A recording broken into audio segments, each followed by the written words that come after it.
while your day is winding down. They're just getting started. This is South Coast Tonight with Chris McCarthy and Marcus Farrow. They've got you covered on all the news of the day, from local issues to politics on both sides of the aisle.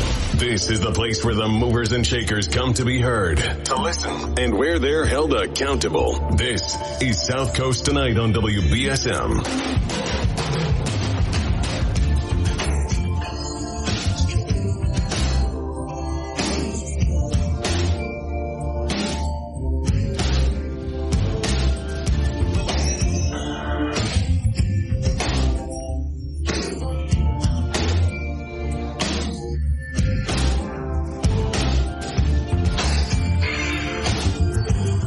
Welcome back to South Coast Tonight. I'm Marcus Farrow. And I'm Chris McCarthy.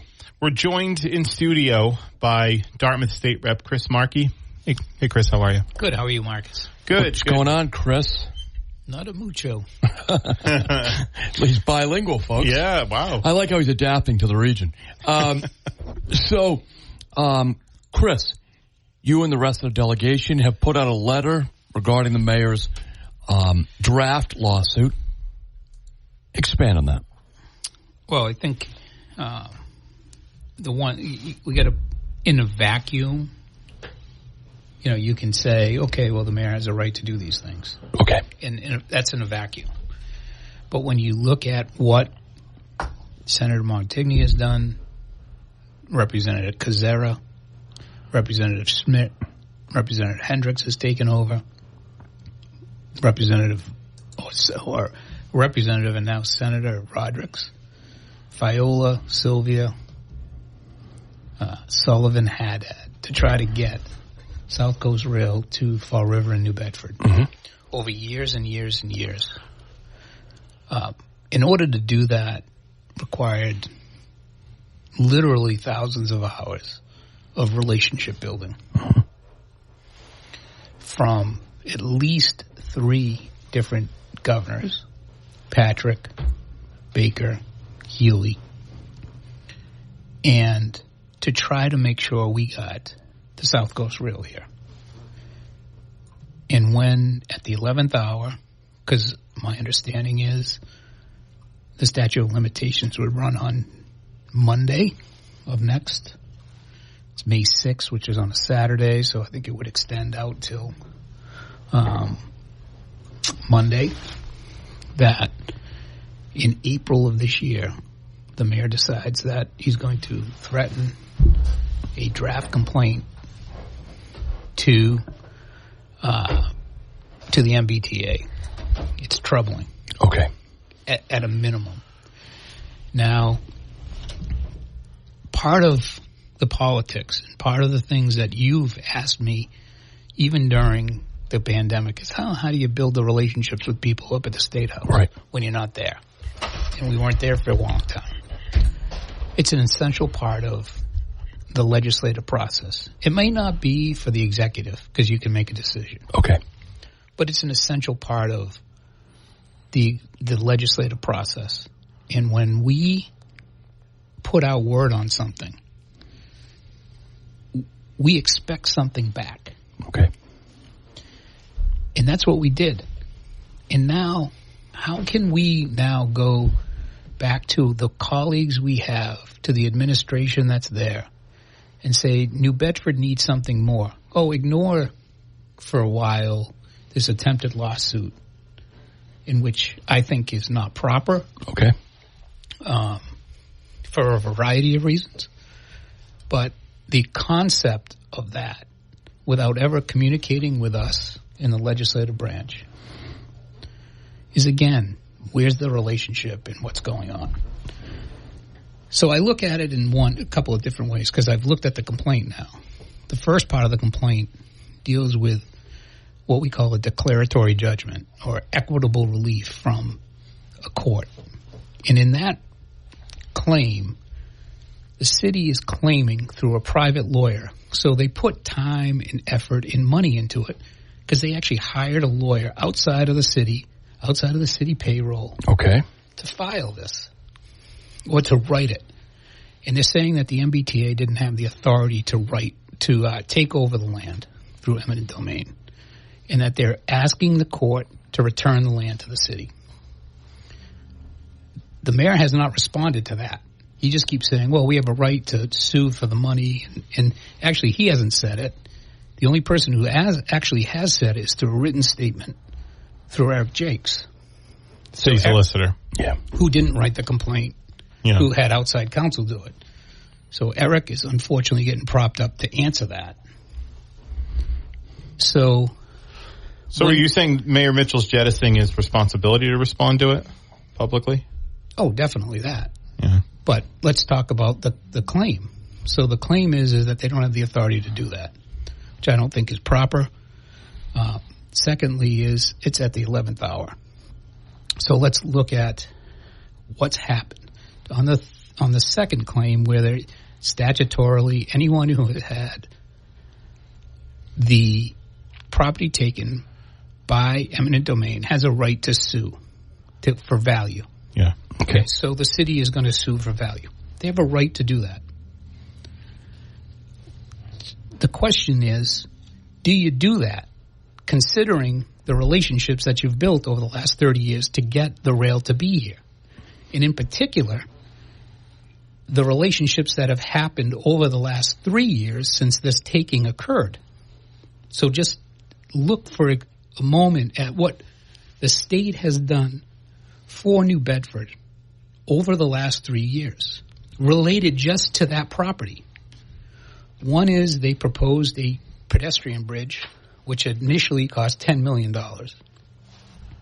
Now, with the city's approval, is now $20 million. Let's look at where the city is in relation to Fall River for the rail stations. Fall River is ready to go. Their platforms are there. New Bedford is behind. And the reason why New Bedford is behind is because the city asked that they get an extra summer out of the revenues from the C Street parking lot.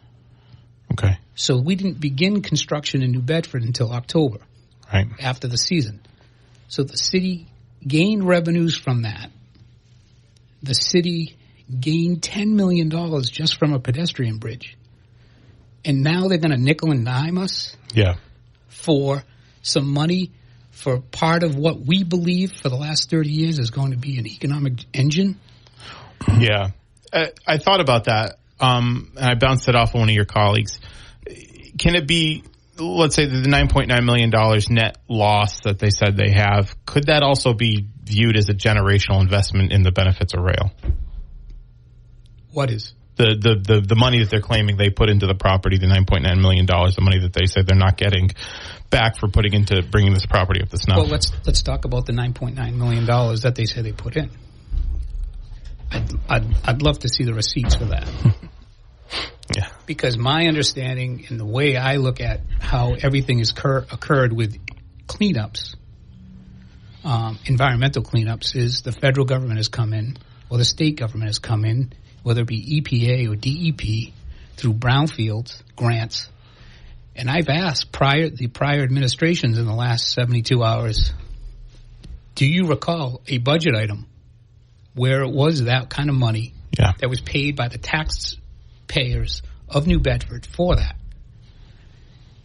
And there may be a small portion of it, but the vast majority of it did not come from the taxpayers of New Bedford. It came from the taxpayers of the United States or the taxpayers of Massachusetts.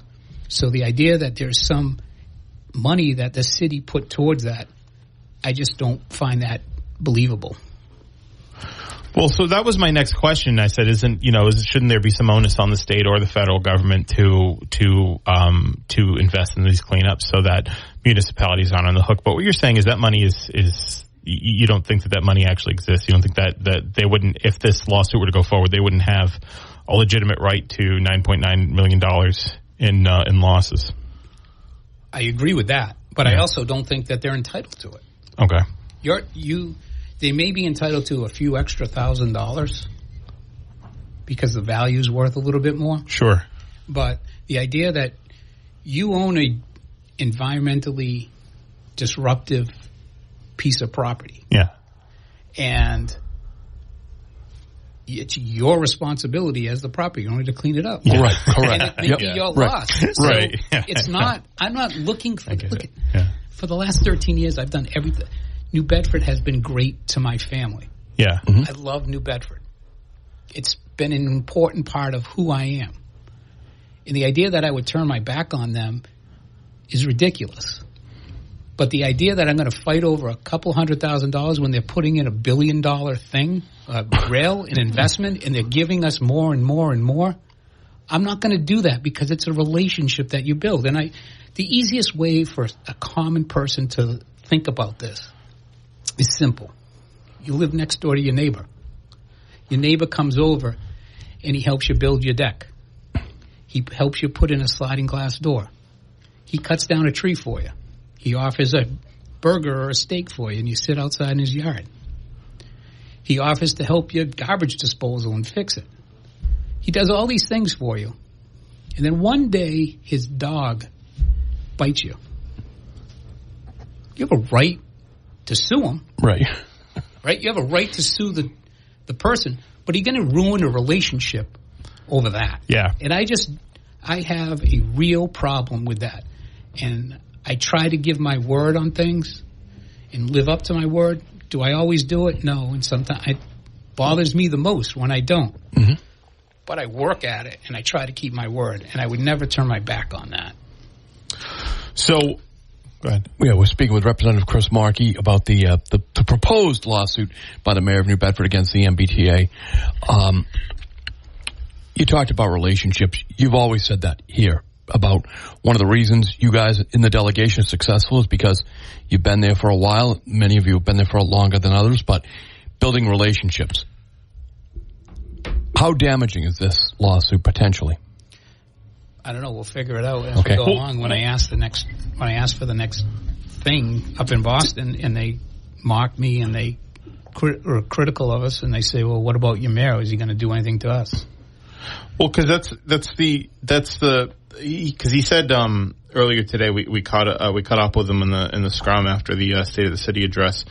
First time he's spoken on the issue, but he has said, they're hoping not to move this lawsuit forward. They're hoping to come to an agreement with the MBTA about recouping some of the money that they feel like they're owed. But so, what's your reaction to that? That he doesn't expect this lawsuit to go forward.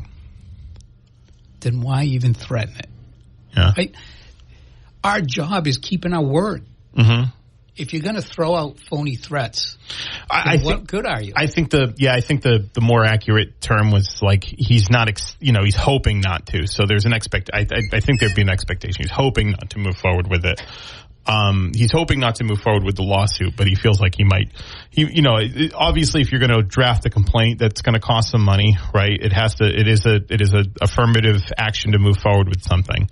So, do you, just from your experiences, do you think there is going to actually be any type of settlement, and what do you think that will do for you guys up at Beacon Hill? From my experience, I wouldn't know because I've never experienced anything like this. And that says it all. Yeah. And I've been a lawyer for a long time, and unless you want to do it and go through with it, you don't do that. Yeah.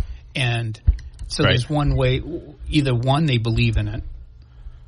Yeah. Or two, that they don't believe in it and they're trying to use it to try to negotiate a better price. And people think that's just acceptable. Right. It may be acceptable when you don't have relationships that you should be taking advantage of to try to do certain things. Right. And that's what he has absolutely failed on. I can't say it enough, but if if he really thought that, why didn't he call us? Why didn't he call Tony Cabral? Why didn't he call Chris Hendricks? Why didn't he call Bill Strauss? Why didn't he call me? Why didn't he call Paul Schmidt? Why didn't he call Mark Montigny? Why didn't he call Mike Rodrigues? Right. I mean, these are people who they have, Strauss is the chairman of transportation. Yeah. Montigny's got more experience than anyone. He knows what to do. He knows how to pull the levers. He knows how to get things done. Yep. Rodrigues is, again, a big, huge South Coast guy. Yeah. and he's chairman of Ways and Means right now, which is the budget. Yeah, second most powerful position in the Senate. Right. So the idea that he wouldn't take advantage of that opportunity, that speaks volumes. Let's take a break. Yeah. You made a point about your experience as a lawyer. Mitchell talked about because I'm a lawyer too, and he sort of made a comment about just sort of legal practice and how these things work. And I'm interested in your what you have to say about it. So let's take a break. We're back. Hey, so Chris, I mean, you're a practicing attorney. Bill Strauss is an attorney. So am I. We asked Mayor Mitchell. Chris Hendricks is an attorney as well. Mayor Mitchell's also an attorney. So I asked him a question. I basically said, the way I framed it, and you'll hear it, is this would be sort of some of the claims he's making are potentially precedent setting and saying like the taking is illegitimate, right? And so which he's walked away from a little bit, right? Well, here's what he said. Okay. I was fair to say that it's worth a lot more than that. I think we can work it out ultimately. I hope we don't have to. We've refrained from filing a lawsuit. There's 4 other property owners that have done that already connected to this project. And I hope that we don't have to play that card. Your lawsuit seems to suggest that the taking of it is illegitimate, which if the court rules in your favor could jeopardize the whole project. Are you prepared to jeopardize the whole project? It's not going to jeopardize the project. So, as you know, as a practicing lawyer, one-time practicing lawyer, you put into a complaint all the arguments, substantive and procedural, that you might prevail on ultimately. The reality is that the counts in the draft, I emphasize this is a draft, it's not filed, that have caused so much hyperventilation have to do with an action taken before the city adopted the provision that allows it to become an MBTA community. Having become an MBTA community, even under that argument in the complaint, the MBTA could walk into the Bristol County Registry of Deeds this afternoon, it's open until 4 o'clock, and file a notice of taking. And that would make it all moot. They could do that. Their lawyers know that. So, look, this isn't going to stop the rail project. Anybody listen to that speech, I played a big part in it. And in advancing that project, with lots of others, and we look forward to that service when it arrives. Mayor, So, just your thoughts on that. He said, basically in a civil complaint, and you have more civil experience than I do, but in a civil complaint, you make all the, you try to list all the claims that you may potentially, all the things you may potentially have a claim to. He also described the reaction, I have to assume, reactions by you and Rep Strauss in the Globe article as hyperventilation. So just, if you want to respond to any of those comments. Sure, I didn't know of the hyperventilation line. I assume I'm reading into it because you and Rep Strauss specifically were quoted in that article, and you, Strauss, Schmid, and Hendricks filed basically had a joint statement that was released the following day after the story. So I'd assume that. Maybe I'm reading too much into it. No, well, first let's talk about it. One is you want to file a civil complaint, you write a demand letter. A letter asking for something. A letter, not a complaint, but you write a letter to the person who you think is responsible. Right. Now, that makes sense in the private world. Yeah. When you're 2 public entities and you're looking for more money, more investment in your community from the same people,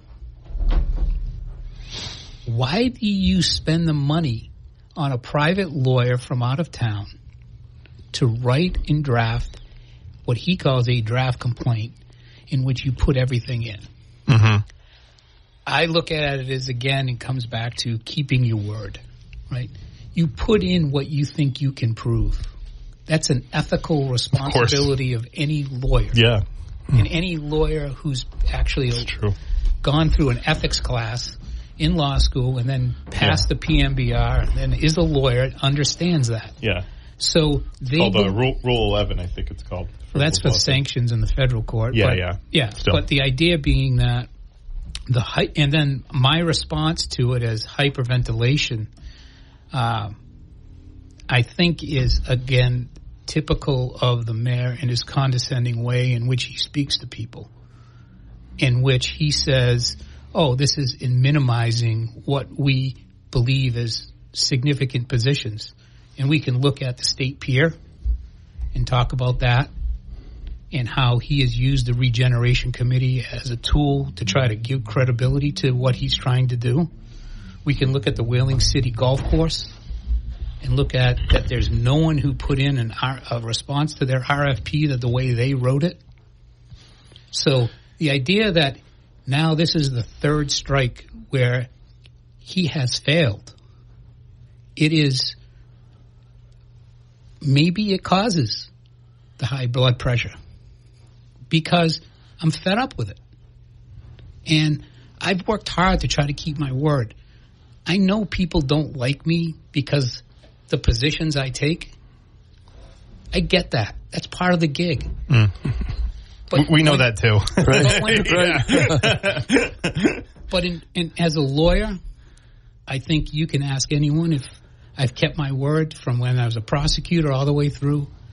I don't go behind people's back. I tell them up front what I'm going to do. I tell them I'm going to do this. You may want to talk to someone, particularly a young assistant DA now. I give them the opportunity to do that. This is about politics and having a relationship with the people you're supposed to be working with. Yeah, right. He's gone behind our backs on all of it. So what do you think we're going to react with? And again, it's a cute way of saying, "Oh, we've overreacted." If you have a relationship with a friend, right, and they stick it to you 3 times, you don't think you have a right to be upset? So the idea of him using those words, those cold words of, "Oh, we're overreacting," that's not hyperventilation. It's real, it's tangible, and he should think about it.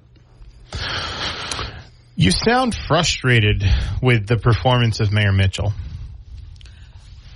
I am in a really weird spot on that. I think there are things he's done very well, and there are things I think he's done very poorly.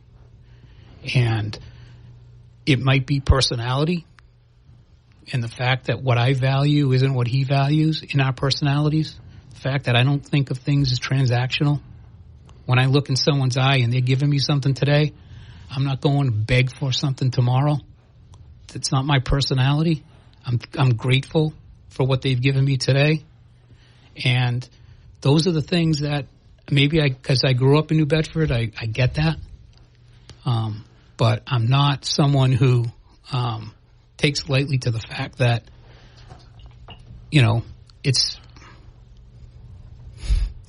it's just frustrating. It is frustrating. Let's we get a call line. Let's take it. Good evening. Hey guys, how are you? Hey, what's up? How you doing, Barry? Hey, Barry. 63rd birthday today. Happy birthday, Barry. Thank you guys, Father Time. And you're not slurring your words, Barry. Yes, I am or I'm not. You are not. You're not. So, anyways, here's what I don't think in Chris and Jon Mitchell Jr. So, do you guys know who was mayor of the city? I believe it was, 72 to 86? Nope, 72 to 80. Yeah, actually, he was 71 and got elected. 82, he left December 7th, 82.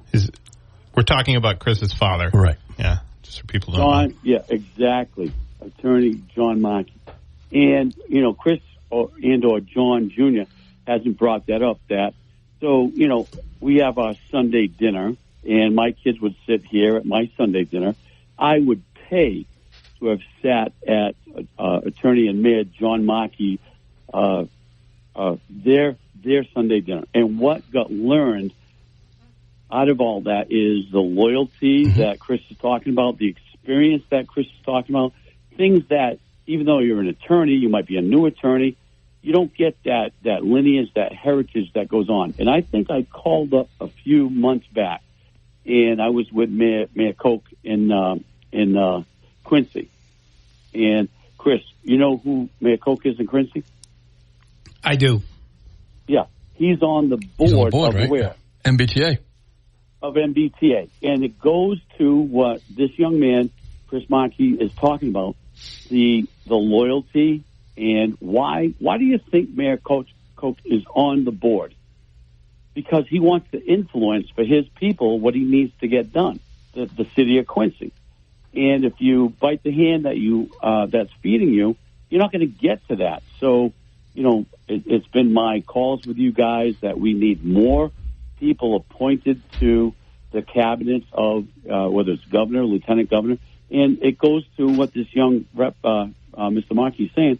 We need to be able to work cohesively and move New Bedford forward and get people on these boards, just like Mayor Koch is on the board. It doesn't make any sense not to work cohesively. Am I correct, Chris? Well, first off, Barry, I'm grateful you're calling me young. I've only been a lawyer for 29 years. Time flies as Barry's celebrating his birthday. But I appreciate the kind words about my father, and I'm blessed every time I get to see him and speak with him at this point in his life. And I'm grateful for every opportunity he and my mom have given me and my siblings, and particularly my siblings who have given me the support. But you didn't learn that in any book or school. You learned that at the Sunday table. I learned that by just watching my parents and watching their friends and seeing how they treated each other. My father's best friends at the courthouse when he was a judge were the people who were doing maintenance. He'd have lunch with them down in the maintenance room all the time. His favorite people that he dealt with when he was mayor were one of the custodian or one of the maintenance guys at the housing authority. Another one worked on a beer truck. Those were his two best friends. So, well, I played cribbage. I played cribbage with London, Sheehan, Markey, and Gus Lestady. So, he's got the other side of the experience too, where he has the greatest experience with the greatest judges, and you can't learn that coming out of law school 5 years, 8 years, 10 years, or Harvard, whatever. And Chris, I commend you for being loyal, and we need to understand that it's not just a one-trick pony of what you're going to do with these big projects. And I commend you, young man. Thank you. Thank you, Barry. Hey, happy birthday, Barry. Thanks. Happy birthday. Thanks for the call. So 508-996-0500 if you want to talk to Rep Markey, Chris McCarthy, and me. And let's actually take a break. We'll be right back. This is South Coast Tonight. 1420 WBSM can now be heard on 99.5 FM. Veterans and their families are popular targets for financial fraud.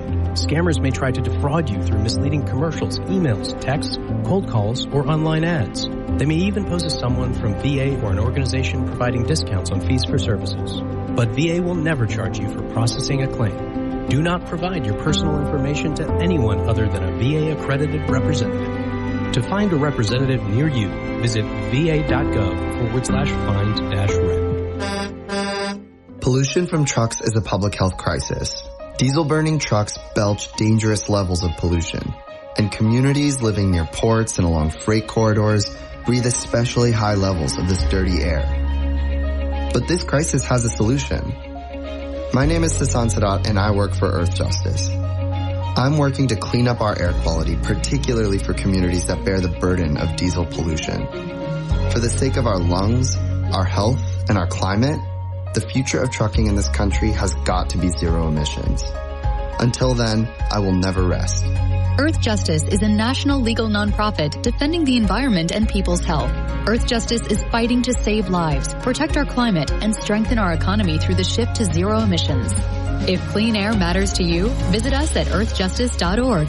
Earth Justice, because the earth needs a good lawyer. They know the local issues from the inside out, and they call it like they see it. Chris McCarthy and Marcus Farrow are back with more South Coast Tonight on WBSM.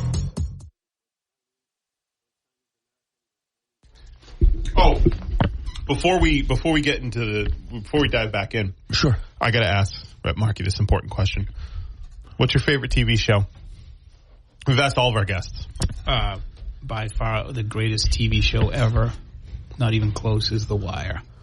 Love The Wire. Yeah. Yes. Yeah. How close is it to reality as a prosecutor? It takes the best of it and it takes the worst of it. Okay, that's the best way to put it. And like, it sometimes it exaggerates a little bit, but you have to. The concepts behind it are just so spot on. The difficulties of decision making and the ramifications of the decision making, and I think I probably grew a lot from that. From the ability to keep your word. Okay, it's a huge thing. To be fair and listen, to be compassionate, but on the other hand is be firm. Sure. You have to be the tough guy once in a while. When you come across that person that you got to prosecute all the way to the end, you got to be tough and you got to hold firm. And the other parts are you got to take chances on people. I think while Chris is here, we'll quickly make this announcement. One of the things we've asked Chris to do going forward, because in addition to being a defense attorney and a private attorney and a representative, he was a prosecutor for a long time at the district attorney's office here. He did murder prosecutions, did a lot of big, serious crimes.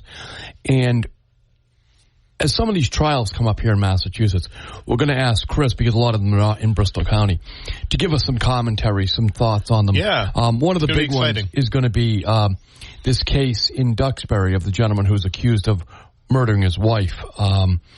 So I think going forward, however that breaks down, we're going to have you and the audience are going to have Rep Markey here on a regular basis, either by phone or in person, as the trial gets going, to talk about those cases.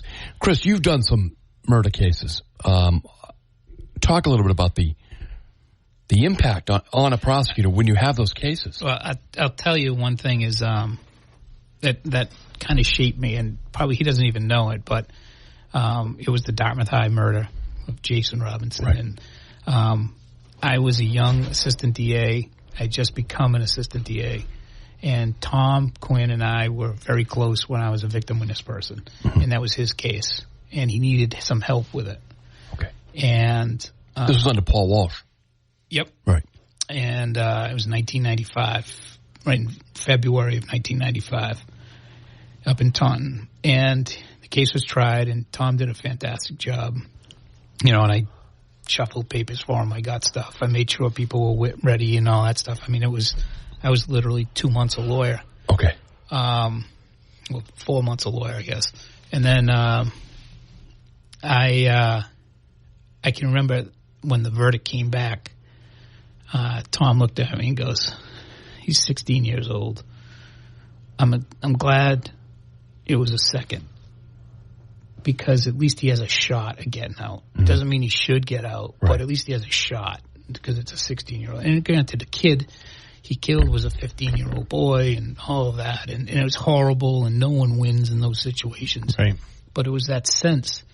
And then I can remember my first murder trial. It's a guy who executed another guy in Fall River. And I remember not having, it was a first degree, but I wasn't that satisfied with it, because the victim's family had 4 or 5 people there. The defendant had 0 people there. And I said, geez, what a waste of a life. Yeah. What a waste of a life that no one even could come to support him. No one was there for one day of the trial. It was maybe a 6-day trial or 7-day trial. And the fact that there was a human being who went through a trial and is going to spend the rest of his life in jail, and not one person was there to say bye to him. Yeah. It was heart-wrenching in that respect. I mean, I was glad I got it, because I thought he deserved it, because it was an execution style. And, of course. But I always remember those moments of those types of cases where you learn a lot about just humanity. You, at the district attorney's office, the folks working over there, they see the worst of everything. I mean, you go to work. Yeah, but I say this all the time. Okay. I mean, my idea on trial practice and picking up jurors and all that stuff are, I love nurses. because they're a lot like they're like a lot like assistant DAs, where they see the best in life and the worst in life. Yeah, we did see the worst in life, but we saw also some great moments. We saw police officers do incredibly courageous things. We saw witnesses come in against gangbangers and testify, take their lives into their hands to be able to do that. We felt the emotions of sitting there and listening to a daughter testify as to when her mother got shot right in front of her. Like, those are the experiences I got and then I got to argue on their behalf. It was an incredible opportunity, and it's something I'm blessed for. I'm cherish all those memories, but I don't always think it's the worst in life. We saw some humorous things, and entertaining things, and I have some pretty good stories to tell. Well, we're going to hope to mine that a little bit as we go forward here, because I think you do a nice job of pointing out the human side, even of the defendant, because they are human. Yeah, no, I mean the Cohasset case. I've read about it in the paper. Right. I mean, modern technology will crush that guy. Right. Yeah. His Google searches are outrageous, and it's crazy. But let's see. We're speaking with State Rep Rep Markey, who is also a practicing attorney, was a prosecutor for some time, and also now works in private practice. But Chris, going back to the MBTA lawsuit or potential lawsuit, what's going forward? What, as a state delegation, you did issue a statement on this, but basically, what do you hope Mayor Mitchell will do going forward now? What's your hope? I hope he realizes his mistake. I hope he realizes that we have provided the city with a great opportunity, and it's long before I got there. You know, Representative Quinn was doing it and advocating for it. I know when the train is open in November or October of this year, you're going to hear Mark speak of how he was there in 1992 when he said it was going to happen, and it was Governor Weld and how this. So there's a lot of people along the way. Governor Weld said, if we don't get SouthCoast Rail, then vote me out, basically, or I don't deserve to get reelected. But there's a whole host of people. He did get reelected. But there are a whole host of people who deserve to have credit for getting it to this point. Absolutely. And ironically, one of the two people who deserve the credit, I think, in my mind, and I've said it before, is Bill Strauss and Charlie Baker. Right. Yeah. I mean, I do think Governor Patrick did a lot to get it going, and that was really important. But the practical side of actually getting it done is having Bill being the chairman of transportation, having a great relationship with the governor, and the governor being involved in it and making those really technical decisions at the end of how we can do this and how we can get it done immediately. Strauss did actually come on this program when Jack Splain was filling in for us and say SouthCoast Rail happened because of Charlie Baker, basically. He did say that. So it's been a long slog. As you say, Chris, relationships, right? All built on relationships. Because that money could have gone anywhere else in the budget. Yeah, it could have gone anywhere in the state. Right. And it goes back to, you can't be transactional in this job. You can't be. You're not going to have a reputation that you want to have when you're old and gray and you're sitting in a rocking chair. And you want to look back and say, I'm glad I helped out that guy, or I helped out that woman, or I did this and I got this accomplished. And I did it, and I still have all my friends. Right. What do you say to the thought that the MBTA is a troubled agency and you got to play rough with them? Your thoughts? I think that they have been more troubled. I mean, the idea that we finally changed the pensions and all of those things that were just outrageous. But I think, again, we're talking about an agency that's antiquated, that they've spent more money on pensions and other things than they have in investments. And this isn't a Maura Healey problem. This isn't a Charlie Baker problem. It's not a Deval Patrick problem. This has been going on since the 70s. Okay. Right. And it's been from the 70s, 80s, and most of the 90s, and even into the 2000s. It was not well run. It was chaos, and you need decades to fix it. And the infrastructure that should have been going on in the 90s and the early 2000s is finally going on. So the idea of blaming one administration or another administration, I think everyone has always intended to try to fix it and has made efforts to do that in different ways. But every time they get there, there's a new crisis that comes up. And I think that's because there was poor management decades ago and poor policy decades ago. But I don't think it's any other agency that you deal with as far as this type of transaction. Okay. You're honest with them. You're upfront with them. You work with the other delegates. I mean, what would it be like if someone had an issue with the federal government and they didn't call Bill Keating? And then they didn't call Senator Markey, or they didn't call Elizabeth Warren in Massachusetts. That's essentially what we have here. Right. You pass all of those people who represent you, and you go beyond, and you try to make it into a potentially adversarial proceeding. And that's where, again, I have that problem with trying to create relationships that get things done, that got SouthCoast Rail done because of that relationship, and getting it destroyed. Let's take a break. We'll be right back. And we're back closing out the hour with Rep Chris Markey. So we got like a few minutes left. Chris, is there anything, I had Hendricks on to talk about the budget. I don't know if you want to talk, anything briefly about the budget. I tried to get my deer commission done. Oh, yeah. How's that going? An amendment.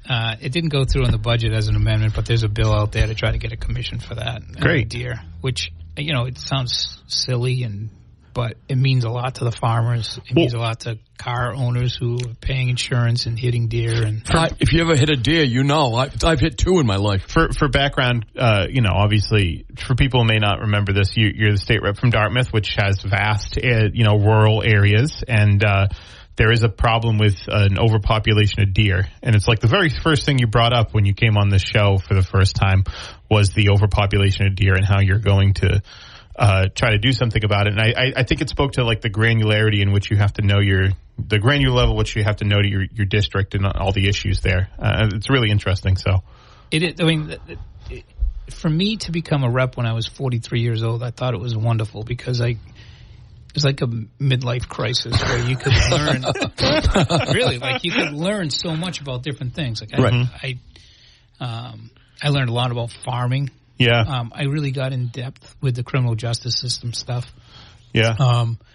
The other stuff was, housing was a really big thing, and trying to understand the real problems with housing. And there's something that I agree with Mayor Mitchell on is the actual idea, and I've been saying it for a while, is the suburbs need to take on some responsibility for it to open up some housing in the urban areas. If we have more supply, it will allow more people to own a home. And I think it can work. I mean, it's just a matter of changing some zoning and municipalities understanding this is about home ownership. It's not about putting in more affordable housing. It's about making sure that we can make it affordable for the people of New Bedford, who are the engine, and New Bedford's still the engine of our community. Absolutely. And but the people who own the businesses in New Bedford, they're typically from Freetown or Dartmouth or Mattapoisett or Fairhaven. Right. And we need to make sure that they understand the responsibility they have to making sure that their employees have a safe place to live. Chris, thanks so much for joining us. We will look forward to having you again. Absolutely. Thanks, guys. Appreciate it. Good night.